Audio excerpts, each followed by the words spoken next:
कल्पना कीजिए कि आप सुबह उठते हैं, अलमारी खोलते हैं और आपके ऊपर कपड़ों का एक तूफान टूट पड़ता है। फिर आप दराज खोलते हैं पर वो बंद नहीं होती क्योंकि वो पहले ही सामान से भरी हुई है। आप अपनी पसंदीदा चीजें खोजते हैं लेकिन हर जगह बस बिखरा हुआ सामान ही नजर आता है। क्या आपने कभी सोचा है यह सामान हमें कंट्रोल कर रहा है या हम इसे? अब सोचिए, अगर आपके घर में सिर्फ वही चीजें हों जो आपको सच में खुशी देती हों तो कैसा लगेगा? यहीं से शुरू होती है एक जापानी महिला की जादुई यात्रा, मरी कोंडो, जिन्होंने पूरी दुनिया को सिखाया कि कैसे हम अपने जीवन को सिर्फ घर साफ करके भी पूरी तरह बदल सकते हैं। The life changing magic of tidying up सिर्फ एक सफाई की किताब नहीं है, ये एक जीवन शैली का दर्शन है। मरी कोंडो का कहना है कि हमारा घर हमारा मन दर्शाता है। अगर हमारा घर बिखरा हुआ है तो शायद हमारी सोच, हमारी भावनाएं और हमारा जीवन भी उलझा हुआ है। लेकिन जैसे ही हम अपने सामान को सहेजना शुरू करते हैं, वैसे ही हमारी जिंदगी भी एक एक करके सुलझने लगती है। मरी ने एक खास तरीका बनाया है जिसे वो कॉनमारी मेथड कहती हैं।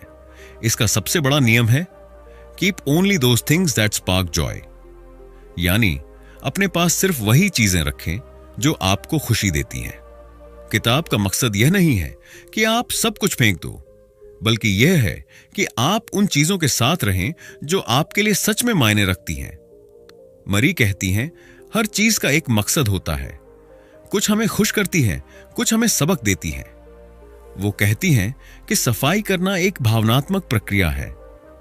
जब आप एक एक चीज को हाथ में लेकर सोचते हैं, क्या यह मुझे खुशी देती है, तब आप सिर्फ अपने सामान को नहीं, अपनी सोच को भी साफ कर रहे होते हैं। मरी का यह तरीका सिर्फ अलमारियों तक सीमित नहीं है। यह आपको सिखाता है कि कैसे आप अपने रिश्तों, आदतों और लाइफस्टाइल में भी सादगी और शांति ला सकते हैं। यह किताब आपको क्लटर फ्री घर नहीं, बल्कि क्लटर फ्री माइंड भी देती है।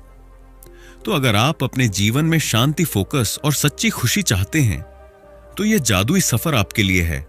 आगे इस वीडियो में हम जानेंगे मरी कोंडो के स्टेप बाय स्टेप तरीके को, जिससे आप भी अपने घर और जीवन में ला सकते हैं एक जादुई बदलाव। तो चलिए शुरू करते हैं अपने जीवन को संवारने की एक नई शुरुआत। चैप्टर 1, कोनमारी मेथड के 6 गोल्डन रूल्स। क्या आपने कभी ऐसा सोचा है कि आप घर साफ करते हैं लेकिन कुछ ही दिनों में फिर से वैसा ही हो जाता है? कभी कपड़े बिस्तर पर, कभी किताबें टेबल पर, तो कभी हर अलमारी में मैं बाद में संभाल लूंगा टाइप का सामान। मरी कोंडो कहती हैं, हम साफ सफाई नहीं कर रहे, हम बस सामान इधर से उधर कर रहे हैं। अब सोचिए, अगर घर कभी दोबारा गंदा ही ना हो तो? यही है कॉनमारी मेथड की ताकत। एक बार सही तरीके से किया गया टाइडिंग आपकी जिंदगी को हमेशा के लिए बदल सकता है। मरी कोंडो के मुताबिक घर को सही से सजाने और साफ करने के 6 जरूरी नियम हैं। इन्हें फॉलो कीजिए और देखें कैसे आपकी लाइफ में भी स्पार्क जॉय की असली शुरुआत होती है। सिर्फ सोचना काफी नहीं है, ठान लो। मरी कहती हैं, सफाई करना एक कर्मकांड की तरह है। इसे आधे मन से मत करो, पूरी नीयत, पूरे फोकस और पूरे इरादे से करो। यह सिर्फ सफाई नहीं, एक नई जिंदगी की शुरुआत है। Rule 2, imagine your ideal lifestyle. आप कैसा जीवन जीना चाहते हैं उसे साफ साफ सोचो। क्या आप एक शांत, सादा, फोकस वाला जीवन चाहते हैं, या वो जिसमें हर चीज अपनी जगह पर हो? जब आप अपनी आदर्श लाइफ को इमेजिन करते हैं तब आप उसी के अनुसार चीजों का चयन करते हैं। कौन सी चीज आपके उस विजन में फिट बैठती है और कौन सी नहीं। Rule 3, finish discarding first. सहेजने से पहले फेंकना जरूरी है। लोग अक्सर चीजों को सजाने में लग जाते हैं बिना यह देखे कि उन्हें वास्तव में क्या चाहिए और क्या नहीं। मरी कहती हैं, पहले छांटो, सोचो कौन सी चीजें आपको खुशी नहीं देती और फिर उन्हें प्यार से अलविदा कह दो। Rule 4, tidy by category not location. जगह के हिसाब से नहीं, कैटेगरी के हिसाब से सफाई करो। मतलब आज अलमारी, कल ड्रॉअर, ऐसा नहीं, बल्कि पहले सिर्फ कपड़े, फिर सिर्फ किताबें, फिर सिर्फ पेपर्स। इससे आप एक कैटेगरी का पूरा कंट्रोल लेते हैं और असली सफाई वहीं से शुरू होती है। सही क्रम का पालन करें। मरी ने एक खास सीक्वेंस बताया है। 1 कपड़े, 2 किताबें, 3 पेपर्स, 4 छोटी चीजें कोमोनो, 5 इमोशनल आइटम्स। क्योंकि जब आप कम इमोशनल चीजों से शुरू करते हैं तब आप निर्णय लेने की ताकत विकसित करते हैं, जिससे आप आखिरी इमोशनल चीजों को भी सही तरीके से छांट सकते हैं। Rule 6, ask yourself, does it spark Joy? क्या यह चीज मुझे सच्ची खुशी देती है? मरी कोंडो का सबसे पावरफुल सवाल, हर चीज को हाथ में लेकर खुद से पूछो, क्या यह मुझे खुशी देती है? अगर जवाब ना है तो शांति से धन्यवाद कहो और उसे जाने दो। तो दोस्तों, ये थे कॉनमरी मेथड के 6 गोल्डन रूल्स, जो न सिर्फ घर को बदलते हैं बल्कि आपकी सोच और जीवन को भी बदल देते हैं। चैप्टर 2, कपड़ों की सफाई और फोल्डिंग का जादुई तरीका। एक बार एक लड़की मरी कोंडो के पास आई। उसके पास इतने कपड़े थे कि अलमारी बंद नहीं होती थी। हर सुबह क्या पहनूं सोचकर उसका आधा टाइम चला जाता था, फिर भी उसे लगता था उसके पास कुछ पहनने को नहीं है। मरी ने उससे सिर्फ एक सवाल पूछा, इनमें से कौन सा कपड़ा तुम्हें सच में खुशी देता है? और यहीं से उसकी लाइफ बदल गई। अब सोचिए, आपके पास सिर्फ वो कपड़े हों जो पहनते ही आपको खुश कर दें, कैसा लगेगा? मरी कोंडो कहती हैं कि सफाई हमेशा कपड़ों से शुरू करनी चाहिए, क्योंकि यह आसान भी है और असरदार भी। स्टेप 2, एक एक कपड़ा उठाओ और पूछो, क्या यह मुझे खुशी देता है? हां, सिर्फ यही सवाल। कपड़ा नया हो या पुराना, महंगा हो या सस्ता, अगर वो पहनते वक्त आपको स्पार्क ऑफ जॉय नहीं देता तो वो आपके जीवन में रहने लायक नहीं। मरी कहती हैं, कपड़ों का काम सिर्फ आपको ढकना नहीं है, बल्कि आपको अच्छा महसूस कराना है। अगर कोई कपड़ा काम आ चुका है और अब खुशी नहीं देता तो उसे धन्यवाद कहकर अलविदा कहिए। स्टेप 3, फोल्डिंग का जादुई तरीका, रिस्पेक्ट योर क्लोथ्स। मरी का मानना है कि हमें अपने कपड़ों को फोल्ड करते वक्त भी सम्मान देना चाहिए। उनका तरीका है, कपड़ों को ऐसे फोल्ड करें कि वो खड़े रह सकें, न कि ढेर बन जाए। ऐसा करने से आपको हर कपड़ा एक नजर में दिखेगा, कपड़े खराब नहीं होंगे और सबसे बड़ी बात, आपका संबंध अपने कपड़ों से बेहतर होगा। मरी कहती हैं कि हर फोल्ड में आप कपड़े से कह रहे होते हैं, तुमने मेरी सेवा की, अब मैं तुम्हें संवार कर रखूंगा। स्टेप 4, कपड़ों को कैटेगरी में रखें, न कि सेट्स में। मतलब सारी पैंट्स एक साथ, सारे शर्ट्स एक साथ, सारे जैकेट्स एक साथ। इससे चीजें ढूंढना आसान होता है और दिमाग भी क्लियर रहता है। अब कल्पना कीजिए, एक ऐसी अलमारी जहां हर कपड़ा आपको देखकर मुस्कुराता है, जहां कोई गड़बड़ नहीं, कोई उलझन नहीं। यही है कॉनमारी मैजिक। चैप्टर 3, किताबें और कागजात की सफाई। क्या आपने कभी नोटबुक्स, पुराने मैगजीन या किताबें इसलिए संभाल कर रखी हैं क्योंकि कभी पढ़ लेंगे? एक बार मरी कोंडो एक महिला के घर गई। वहां एक शेल्फ पर ढेर सारी किताबें थीं, जिनमें से 70% कभी खोली भी नहीं गई थीं। मरी ने सिर्फ पूछा, इनमें से कौन सी किताबें आपके जीवन का हिस्सा बननी चाहिए? और यहीं से उस महिला की मेंटल क्लैरिटी की शुरुआत हुई। मरी कहती हैं, बुक्स आर साइलेंट फ्रेंड्स, इसीलिए इन्हें भी प्यार, ध्यान और सोच समझकर चुनना चाहिए। स्टेप 1, सारी किताबें एक जगह जमा करो। हर रूम से, हर कोने से सभी किताबों को एक साथ लाओ। तभी आपको एहसास होगा कि आपके पास कितनी अनपढ़, पुरानी और बेमतलब की किताबें पड़ी हैं। स्टेप 2, एक एक किताब को हाथ में लेकर पूछो, क्या यह मुझे स्पार्क ऑफ जॉय देती है? मरी मानती हैं कि किताबों का असली मूल्य भावनात्मक जुड़ाव में होता है, न कि मात्रा में। अगर कोई किताब पढ़ते वक्त आपको खुशी, प्रेरणा या शांति नहीं देती तो वह अब आपकी लाइफ का हिस्सा नहीं होनी चाहिए।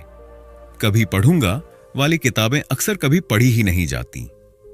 स्टेप 3, किताबों को 4 श्रेणियों में बांटो। General reading books, novels, non fiction आदि। रेफरेंस बुक्स, जिन्हें आप बार बार देखते हैं। Visual books, photo, arts, coffee table books. Magazine, school college के बचे पुराने पेपर। इनमें से बहुत सी चीजें अब आउटडेटेड हो चुकी होती हैं और सिर्फ जगह घेर रही होती हैं। अब बात करते हैं पेपर्स की, सबसे ज्यादा उलझाने वाला हिस्सा। मरी कहती हैं, पेपर्स और डिस्कार्ड रुथलेसली, यानी पेपर को लेकर रहमदिल मत बनो। स्टेप 1, सारे पेपर्स को एक जगह लाओ। बिल्स, बैंक स्टेटमेंट्स, पुराने लेटर, मेडिकल रिपोर्ट्स, स्कूल की फाइलें, सब कुछ। स्टेप 2, 3 कैटेगरी बनाओ। 1, करंटली इन यूज, जो अभी जरूरी है। 2, नीडेड फॉर शॉर्ट टर्म, थोड़े समय तक रखना है। नीडेड फॉर एवर, जैसे बर्थ सर्टिफिकेट, प्रॉपर्टी पेपर। बाकी सब रिसाइकल बिन में जाए। जितना कम पेपर उतना कम मानसिक बोझ।